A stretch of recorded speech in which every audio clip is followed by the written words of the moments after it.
Hunt for flavor. And get delicious flavor in Hunt's tomato sauce. Hunt for quality. And get wonderful quality in Hunt's tomato sauce. Hunt for the best. And get the very best in Hunt's tomato sauce and 50 other famous Hunt's foods. Hunt's Fine Foods, the makers of Hunt's tomato sauce and 50 other famous foods, present I Was There. I Was There, dramatic eyewitness stories of headline events. This afternoon, Hunt's Fine Foods presents the story of World War II's greatest correspondent, Ernie Pyle, as told by two servicemen and one servicewoman who knew and saw Ernie Pyle in action on various battlefronts throughout the globe. Now to introduce our guests, your narrator substituting for Chet Huntley, who is in San Francisco to cover the United Nations Conference, Dave Vale.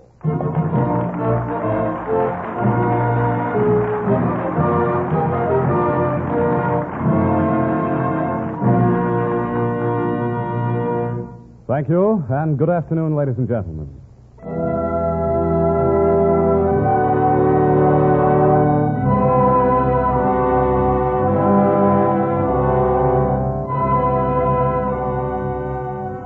This is the story of Ernie Pyle, the man who became a father of 10 million men in service, and thus became the greatest war correspondent of World War II. Ernie Pyle, the man who wrote of brave men and was himself a brave man, too.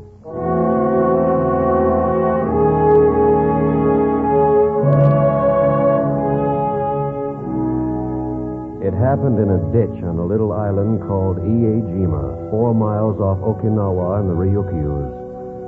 There it happened that a single Jap bullet went through the temple of a man, and thus a nation was moved to sorrow, a new president to humility, a military to tears. We were in the ditch together, Ernie and I, pinned down by a Jap machine gun.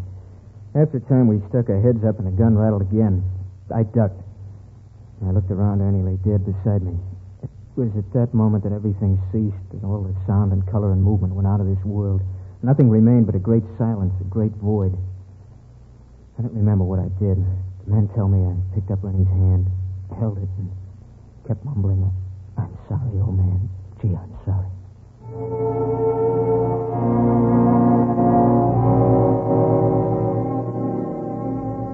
Let this half hour, then, be our tribute to a man made great in his time, to a man who knew fear yet was brave, to a man with gentle tongue and soothing touch, to Ernie Pyle, now dead.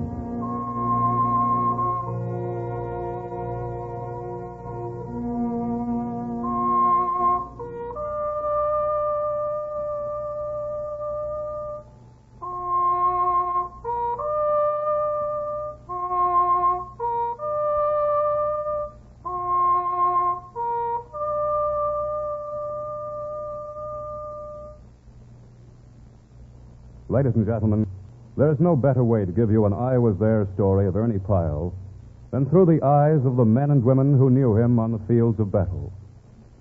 Thus, we have brought to our microphone 2 servicemen and 1 servicewoman who saw Ernie in action. We have a sergeant who knew Ernie on Anzio in Italy, an Army nurse who met Ernie on a boat carrying wounded from England to the United States, and a lieutenant commander of the Navy who knew Ernie in Normandy and who was with him in the Pacific.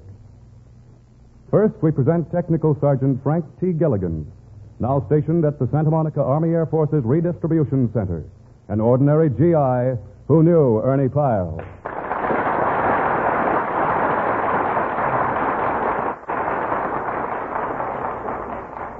Yes, Mr. Vale, I knew Ernie on Anzio in Italy. I spent some time with him sleeping in the same tent, sometimes rolled in the same blanket. I first met Ernie in Naples. I was standing alone, looking out the window of an apartment house where the war correspondents were quartered, when someone walked into the room. Well, we may as well know one another. My name's Ernie Pyle. I'm Gilligan, Frank Gilligan, but everybody calls me Pop. Glad to know you, Pop. I hear you're going up to the front with me tomorrow. Well, if it's okay with you, Ernie. Yeah, it's all right with me. But, well, Pop, it may be a little rough. You think I'm too old, eh? I'm only 48, Ernie. You're over 40 yourself. Yeah, Pop, you're right. We old guys got to stick together. I got an overcoat for you, Pop. Oh, but Ernie, It'll be cold up there. But I... Now, you take my overcoat, you'll need it. And don't answer me back.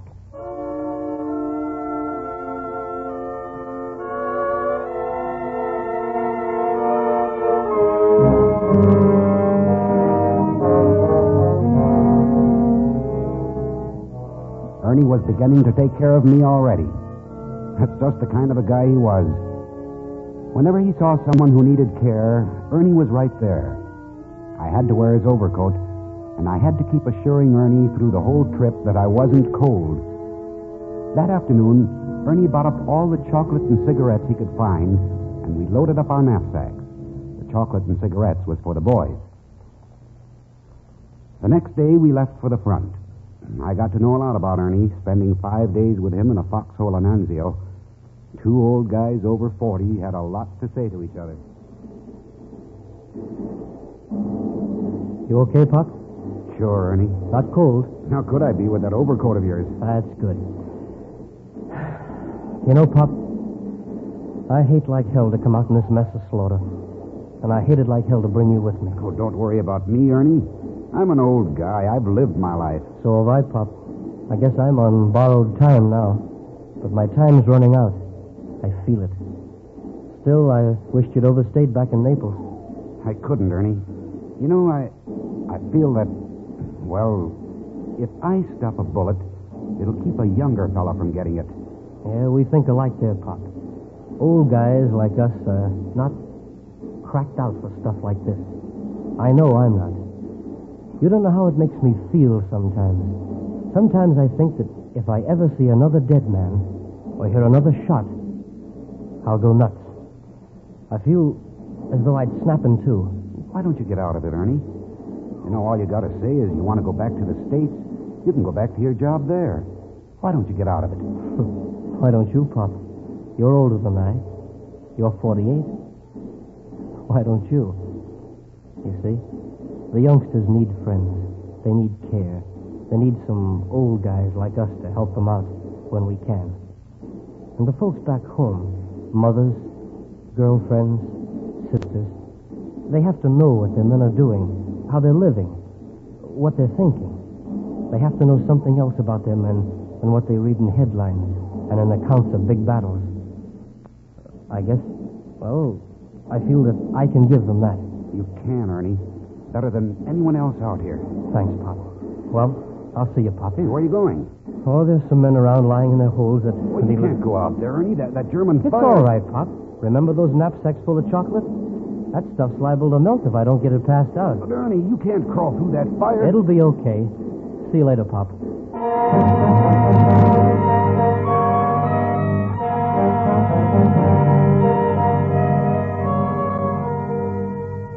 And out Ernie would crawl. It didn't matter how fierce the enemy fire was or how rough the going would be. Ernie would go crawling from foxhole to foxhole, giving out chocolate and cigarettes, talking to the guys, jotting down names and addresses, helping a wounded boy, comforting a lonely boy, soothing a frightened boy, caring for all the GIs as though he was their father. And I guess to all the boys, he was. Hey, Mac. What? Look, there's someone crawling this way. Where? Over there. See? Oh, yeah, I see. Hey, keep your head down behind us. He'll knock it off. Yeah. I wonder who it is. Well, we'll know in a minute. Here he comes now. Hiya, fellas. Hey, guys, look. It's Ernie. Hi, Ernie. I got something for you. Yes, what is it? Look. Chocolate. Holy mackerel, fellas. Look what Ernie brought us. Oh, gee, thanks, Ernie. We're so tired of these K-rations, we could eat it.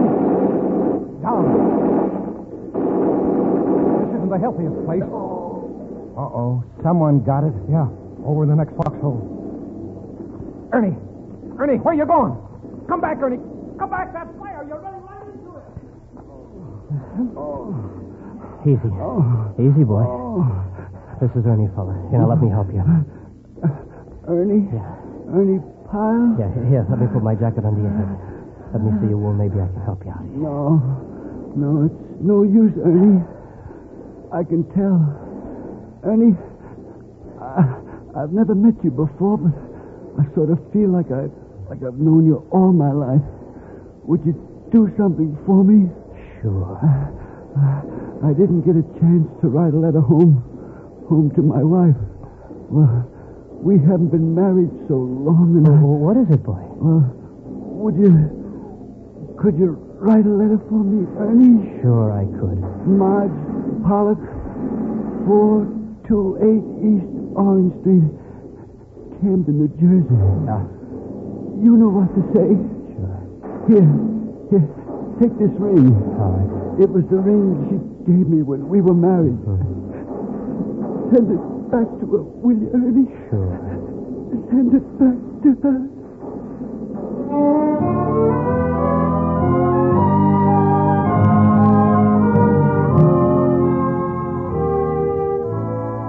And Ernie would write letters for the men, and he would send back remembrances. Sometimes he'd take a ring or a picture or something, and he'd promise to deliver it in person when he got back to the States. And the fellows knew that Ernie would keep his promise. Ernie was so very gentle with the wounded men. Once I saw Ernie make a leg hammock from his own scarf for a man who was wounded. Once at the front, a boy told Ernie his feet were cold, and Ernie removed the boy's soggy leather shoes and then took his own tattered GI blanket, tore it into strips, and wrapped the wounded boy's feet in it. On one trip back to Naples, Ernie carried a wounded boy in his Jeep and drove him to a house where nurses lived. It was late at night, and all the nurses had gone to sleep. Ernie woke them up to attend the wounded boy.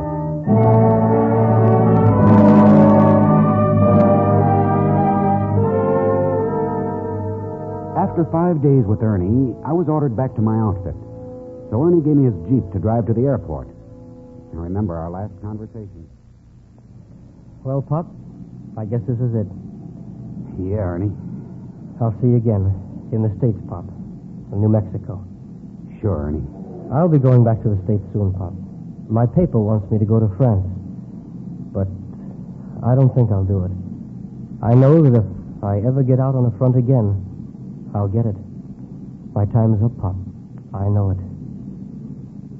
No, I don't think I'll go to France, Pop. I don't think I'll go.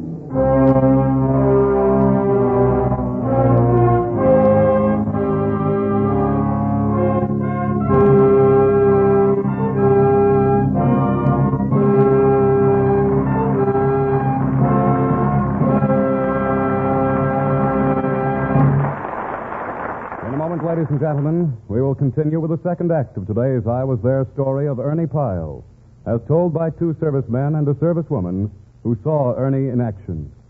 But first, a vital tip for good eating, and here's our announcer, Joe Walters, with his suggestions. Let's conduct a little quiz to bring out some suggestions for giving flavor freshness to many wartime dishes. Quiz question number 1, how can a housewife give stew richer, tastier flavor? Cook it with Hunt's tomato sauce. Right. Second question. When it comes to preparing fish, what do you do to give it juicier, more appetizing goodness? Cook it with Hunt's tomato sauce. Right again. And the third question. How can you give almost any dish, baked beans, rice, hamburger, omelets, and so forth, the flavor of big, juicy tomatoes, 100% sun-ripened? Cook it with Hunt's tomato sauce. And ladies, it's a fact. When you want the full, rich flavor satisfaction of luscious tomatoes, prepared and seasoned and spiced as only Hunt's master chefs know how, simply cook it with Hunt's tomato sauce. So easy and quick to use, costs no ration points, and very economically priced. Yes, and Hunt's gives you grand extra flavor, extra vitamins, extra goodness. It sparks appetites, then satisfies them. Hunt's knows what America wants in tomato sauce and 50 other fine Hunt's foods. So don't be satisfied with just any tomato sauce. Get Hunt's tomato sauce in the bright red can. And remember, it's Hunt for the best every time. And now back to Dave Vale with the second act of today's I Was There story on Ernie Pyle, as told by our three guests, a sergeant, an Army nurse, and a lieutenant commander in the Navy.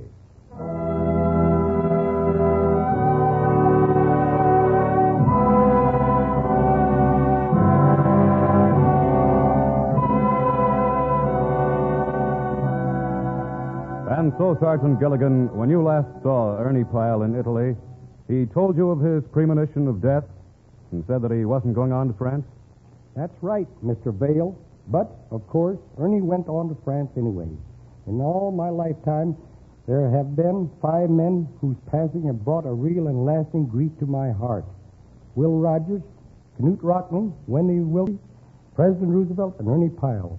Of course, of all the 5, I only knew one personally, and I can say Ernie Pyle was my friend. I was there. Thank you, Sergeant Gilligan. Now, ladies and gentlemen, we present our second I Was There guest on today's story of Ernie Pyle. She is an Army nurse, now on duty at Birmingham Hospital. Lieutenant Genevieve Bayreuther. Thank you, Mr. Vale. My meeting with Ernie Pyle, while it may have been brief, left a lasting impression. It was on board a ship coming from England to the United States, and it carried wounded men. Ernie was on the ship, and he was tired and ill. We wanted him to go to bed, but he couldn't. Something happened to prevent his going to bed. I remember I was making my rounds among the wounded men of the 4th Division. How you doing, soldier? All right, nurse. Good, that's fine. Oh, say, fellows, you know, Ernie Pyle's aboard. Ernie's aboard? Yes. Well, will you tell him we're here, the 4th Division? Tell him we're here, will you, nurse? Now, wait, fellas. He's sick. He's very sick. I don't think he can. Oh, you don't know Ernie. Just tell him we're here, that's all. He'll come down to see us. You just wait and see.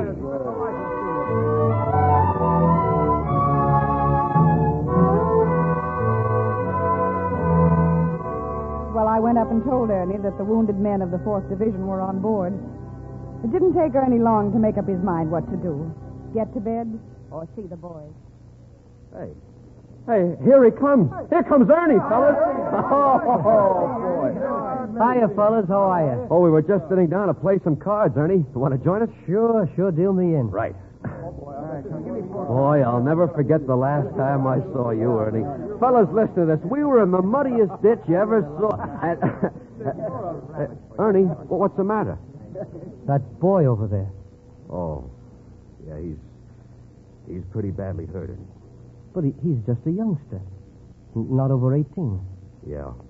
He looks to me like he's crying. We'll deal you out if you want to talk to him. Thanks. Hello, son. Hello, Ernie. What's your name, son? Paul Kinley. I'm from Boise. Well, you'll be back in the States soon, Paul. What are you so sad about? Come on, son, you can tell me. Is it your wound? In a way, Ernie. But not really. Well, what is it? My mom. Your mom? Yeah. She sort of thinks of me as the baby of the family. She's been awfully worried about me. When she finds out about me being like this, she's liable to worry herself sick. And you don't want her to worry, huh? Yeah. Now, look, Paul. Mothers are pretty brave. She won't worry about you at all. Not if she thinks that you're not worried about yourself. Not if she thinks that this business here won't interfere with you being happy. Oh, shucks, Ernie. I'm not worried about it a bit. Well, snap out of it, son. Now, I'll tell you what. I'll have the boys drag a card table over here, and you think you could go for some poker, huh?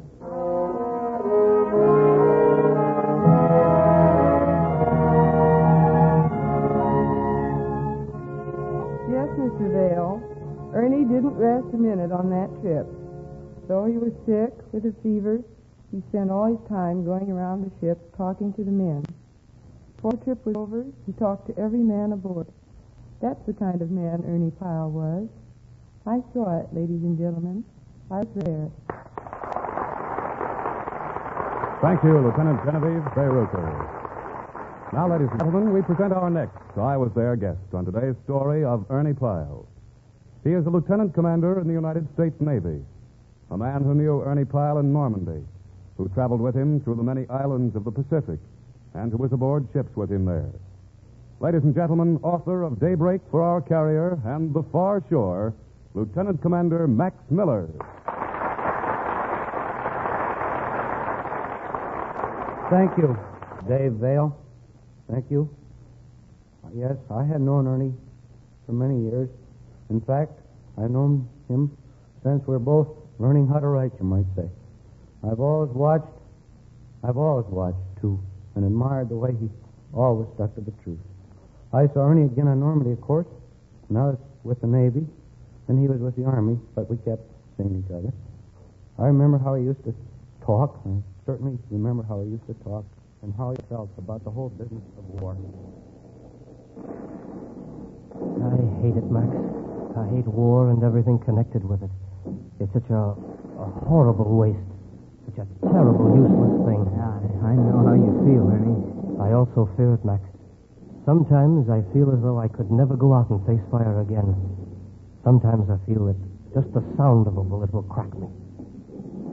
I think I'll be leaving France soon. You know, Ernie, there's another war going on over in the Pacific. You got to take a look at it. It's a honey.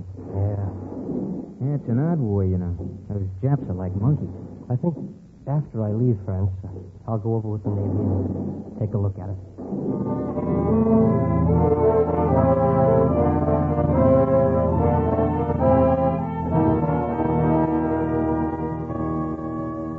That was Ernie, fearing and hating war like no other man I'd ever met, and yet in the same breath driving himself to keep on going, driving himself to new battlefronts, to new horrors, just because he had to.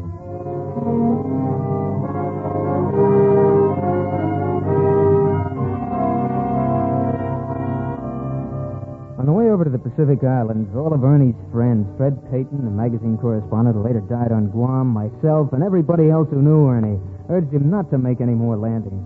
And, of course, Ernie made his promise. Don't worry about me, fellas. I won't make any landings. I promise.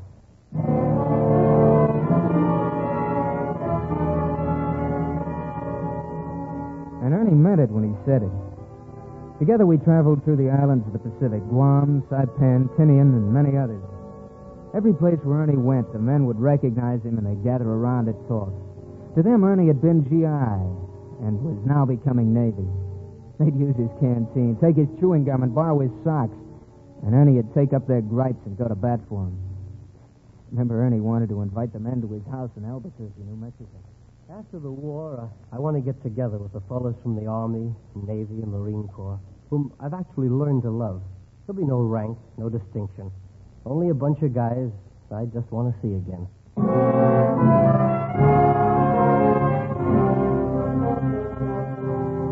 It was on the island of Guam where I last saw Ernie.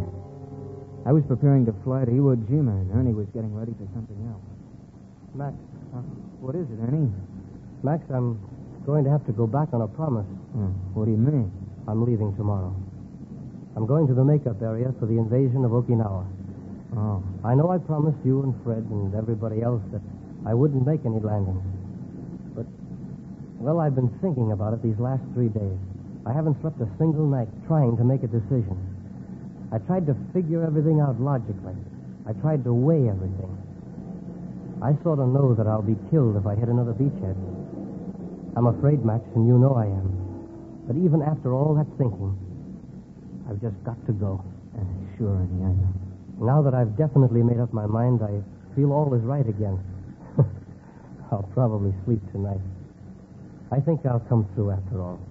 But if something should happen to me, I hope I'm killed outright. Max. Yeah? If I don't come out of this Okinawa invasion alive, I think I'll have only one regret. I'll miss everything going on. I don't want so much to be around as it is to be around to see how the thing all ends.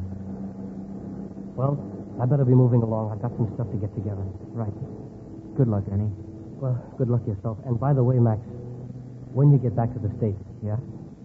Tell my wife that this Okinawa business will be my last landing.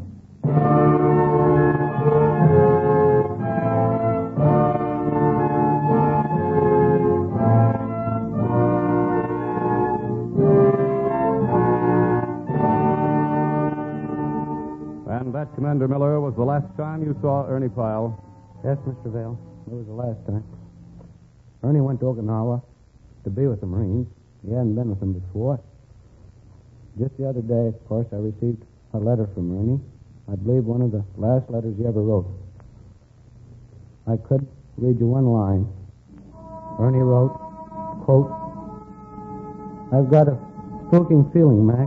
I've got a spooky feeling about it that I've been spared once more. And I would be asking for it to tempt fate again. So I'm going to keep my promise to you. I'm going to keep it, and to myself, that this will have been my last landing. End of quote. Well, it was. Ernie's dead now. But he's more alive in my mind than many people who presume they are living. So long, Ernie. Gee, we don't know what we'll do without you. See you later, Ernie. See you later, G.I. We're going to miss you, boy. Don't think we're not. Losing you is like losing our second father. Hey, Ernie, you're going to run into a lot of our old buddies now. Say hello to them for us, will you? And take care of them like you always used to do.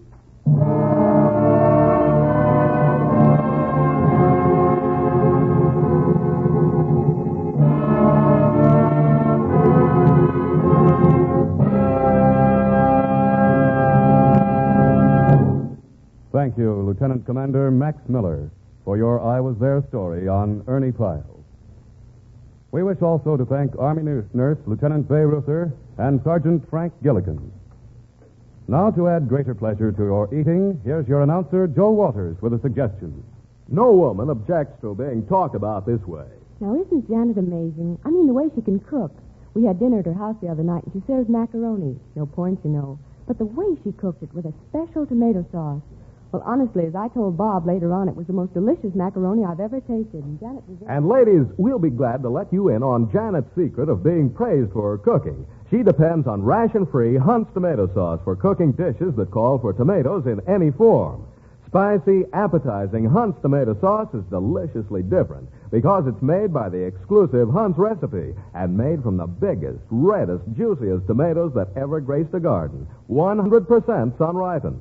In fact, ladies, Hunt's tomato sauce is so full-bodied and nourishing that one low-priced can just about equals a full pound of fresh tomatoes. So right now, add Hunt's tomato sauce with the bright red label to your shopping list and get extra flavor and extra vitamins for better appetites, like so many nutrition-wise women are doing. In fact, more women are switching to Hunt's tomato sauce than to any other brand. That's Hunts, Hunt's tomato sauce. It's Hunt for the best every time.